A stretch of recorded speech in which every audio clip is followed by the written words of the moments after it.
So I want the shape fill to be white. I'm going to change my shape outline to black. And then I change my shape outline weight to 2.5, 3, 4, whatever it is that you want. But if you go to more lines, then you can get into a little bit more customization there on however you want that thickness to look. So I'm just going to go 2x5.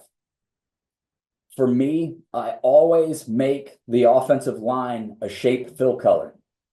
The reason for that is if you've got a shape fill color set, you can easily grab that shape and move it around. If you set it as no fill, there's nowhere to grab inside of that line. So you always have to click the edge of that line to grab it. So that's why I always put a white fill in there. It's just my personal particular preference, but at least allows you to give you a little bit more room on what you want to click. Well, now I'm going to grab the oval tool. We're going to draw our little oval. And if you've got your guide set up, like right there, those arrows that are going left and right, that's telling you that the width of that box or that circle or oval is the same exact width as your center. So I can always check back up here. We can make our adjustment. So where it's 4x5 and now our format painter tool. I don't want to have to click back on this, try and remember what the thickness was and all that. So if I go to the top left of the home tab, there's the format painter button, which is your paintbrush. If you click that and then click on the oval, it will change the properties to match of the object that you had selected first.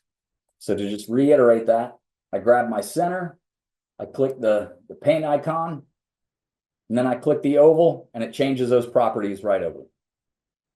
Well, now I want to start building out the rest of my offensive line.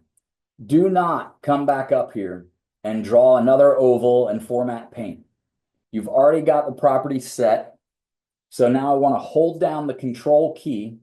And when I hold control and I click and drag, that will actually duplicate that object if you continue to hold down control. And then when you release the mouse, release control, you've duplicated that object. So that's great. The next step to go over is I want to hold down control and shift and then click and drag.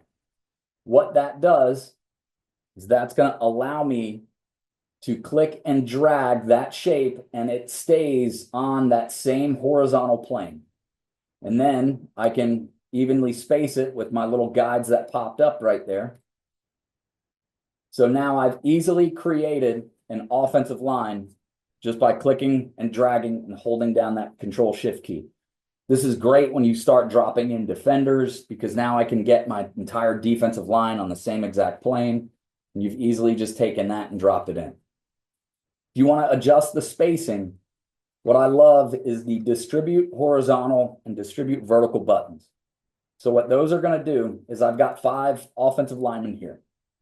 Well, let's say I wanted to tighten this down. So I want to space the guards and the center to be distributed evenly across the middle of all these objects.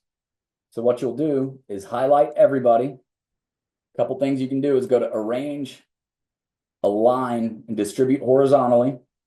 Or if you build it on your quick access toolbar, for me, I just go to Alt-6, and now that is going to distribute those shapes evenly across the board right there.